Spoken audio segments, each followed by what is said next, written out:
Hi everyone, this is the first week in review, NET-113 IT Essentials. So the first day was 8/30/16 and that was a Tuesday. The course is primarily hardware and the material for the course is primarily all the textbook. We will be creating documents for the labs. Make sure you email me to my college email. And we got started off talking about technology in general and logging. So we started off talking about hardware.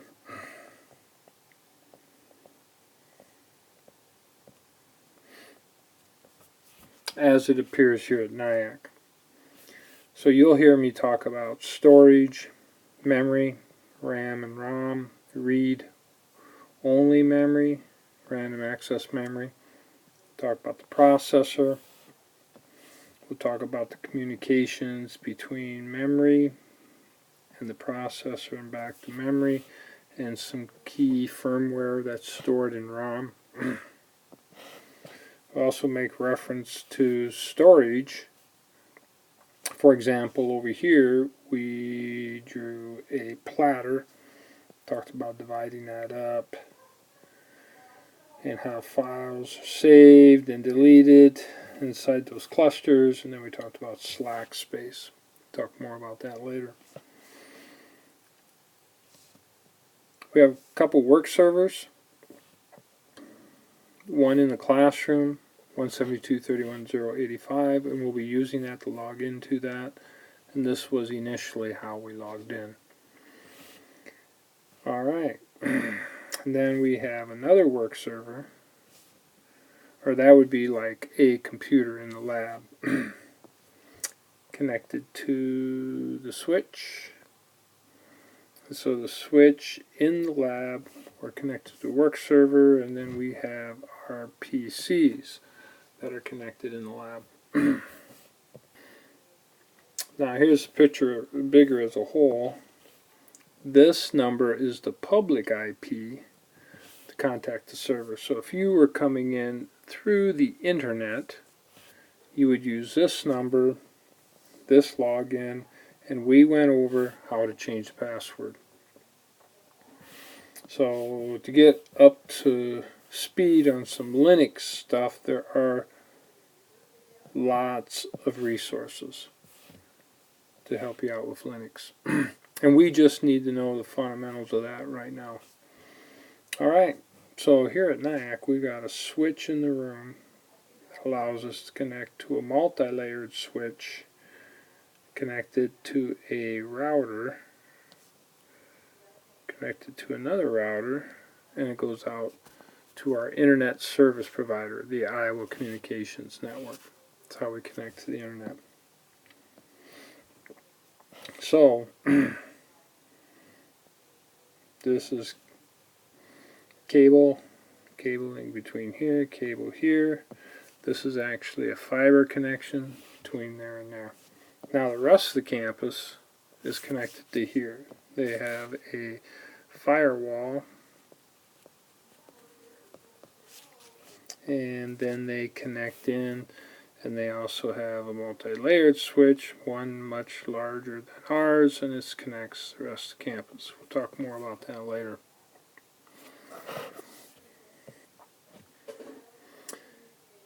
Actually, this was oh, I take that back. This is actually 9.1.16. We talked about location A, connecting to location B. We can encrypt using, I gave a couple examples, triple DES, ASE.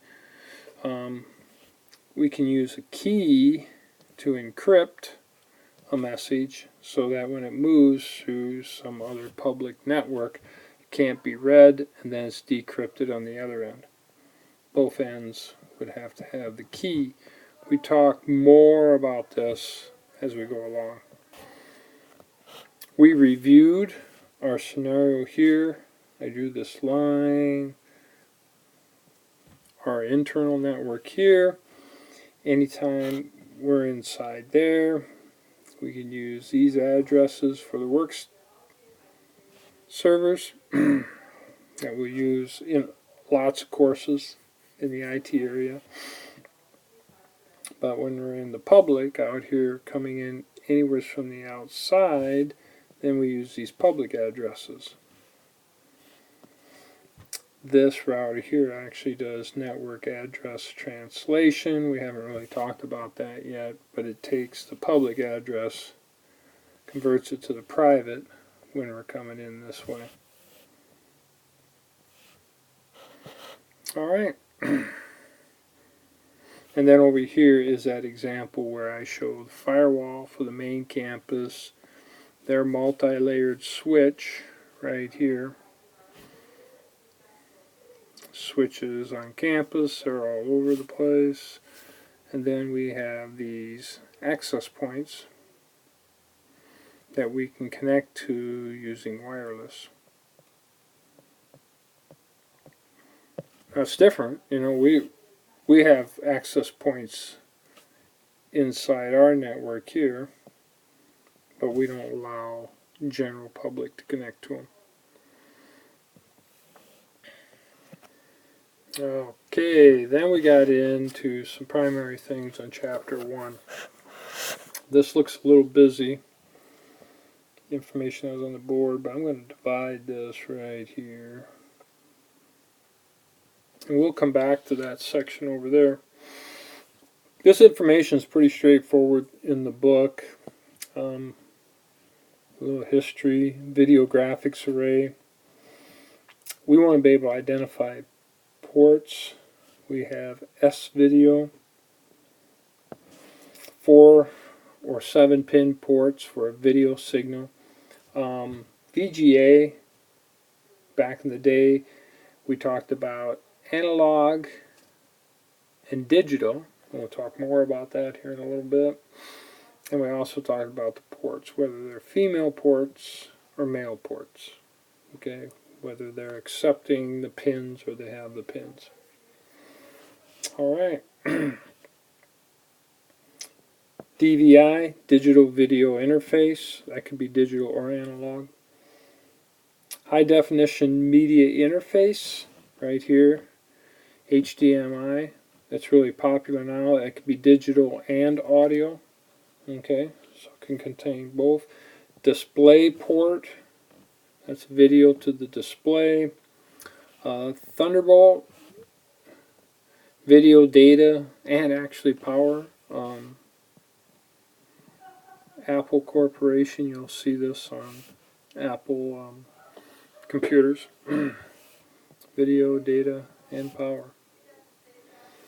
Network port, RJ45. A phone is an RJ11. You can tell the difference when you look at those. We'll be actually looking at those physically. And we talk about the port speed. Old school, 10 million bits per second. 100 million bits per second. 1 gig. Gig would be a billion. And it's how many bits travel over a certain period of time through the medium.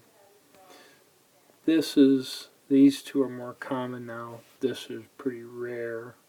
Once in a while you'll run an old switch that's operating at that speed.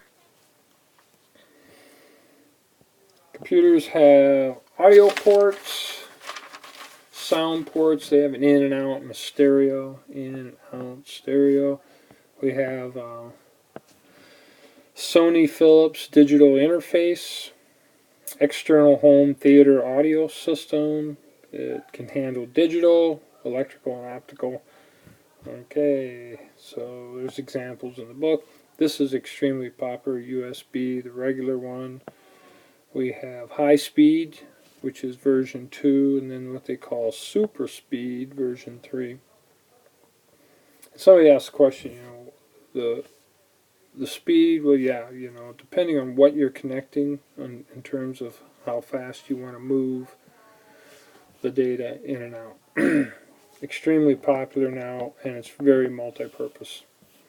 Firewire, IEEE 1394 port. It's a high-speed multimedia devices. I've used FireWire a lot of times before for cameras, download digital video from a camera to a computer. eSATA, external hard drive, connecting those. Some old school was IDE in the past that we used. Alright, so I think I'm going to move ahead to the next page.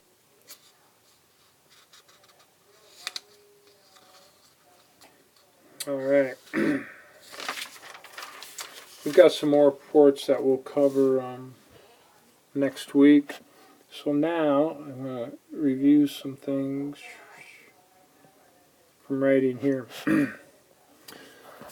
Analog was a wave form. If we changed the frequency of the wave, it gave us FM radio. If we changed the amplitude, how high it was, that gave us AM radio back in the days. A modem was a modulator. Alright, so let me repeat that. So let's see where we're at. A modem is a modulator demodulator.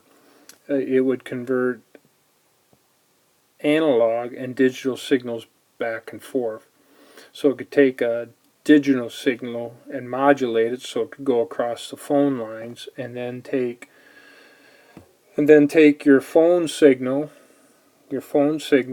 and change that to digital so it go back in the computer.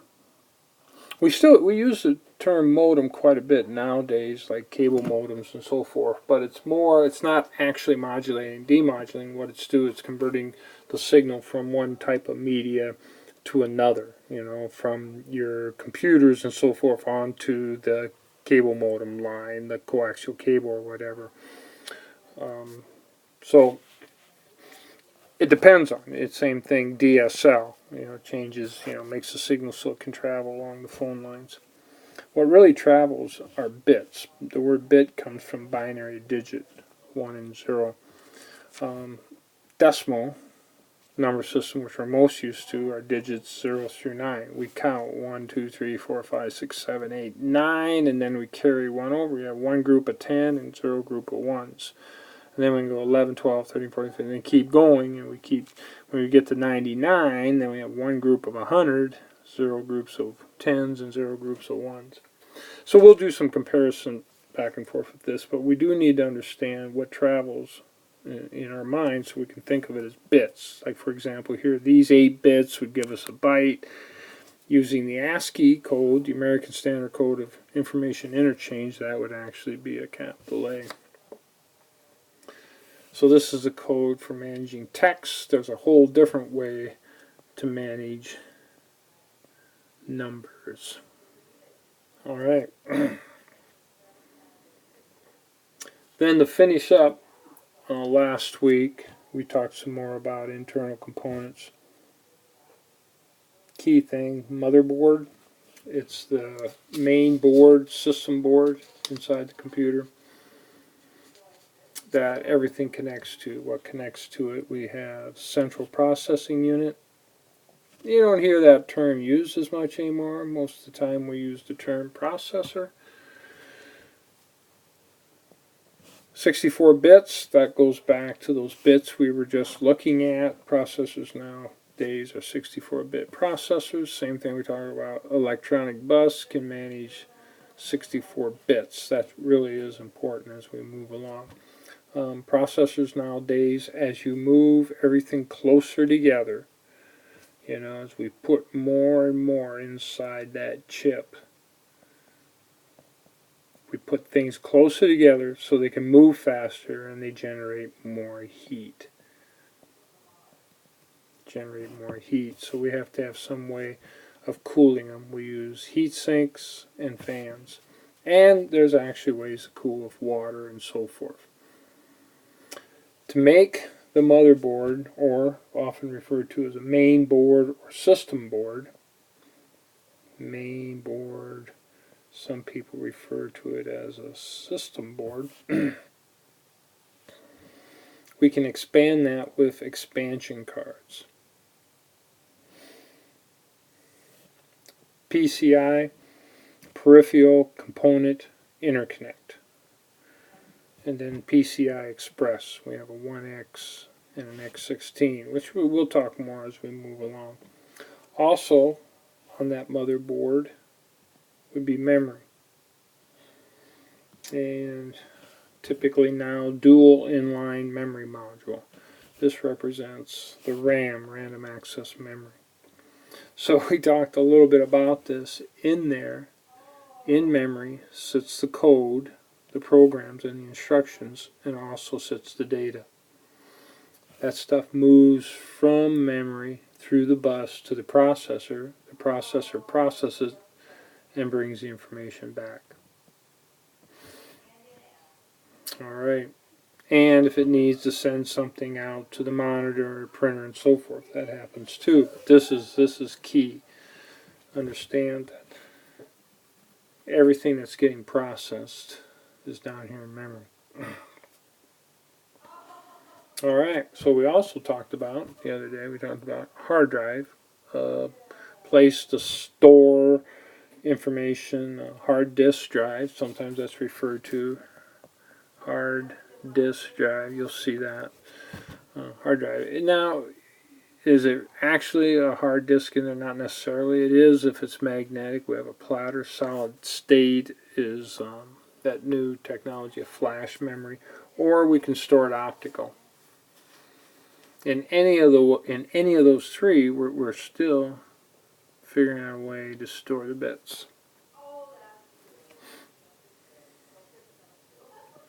Power supply unit. Power supply. 115 volts or 220 volts, depending on where you are. United States and Europe. Okay, Europe is mostly 220, United States 115, and so forth. And so that converts these high voltages to voltages that need to be used on the motherboard somewhere. Alright, so that gives us a good start, okay, our start on hardware. A couple key things: the text, the textbook you need to buy, and work your way through that. That'll be our main material. We're going to do the projects out of the text. We're going to do the projects out of the text, and there's those in every chapter, and that's where we'll do the hands-on work. And we'll talk about that, managing that in class. Okay? And so that's it for the first week.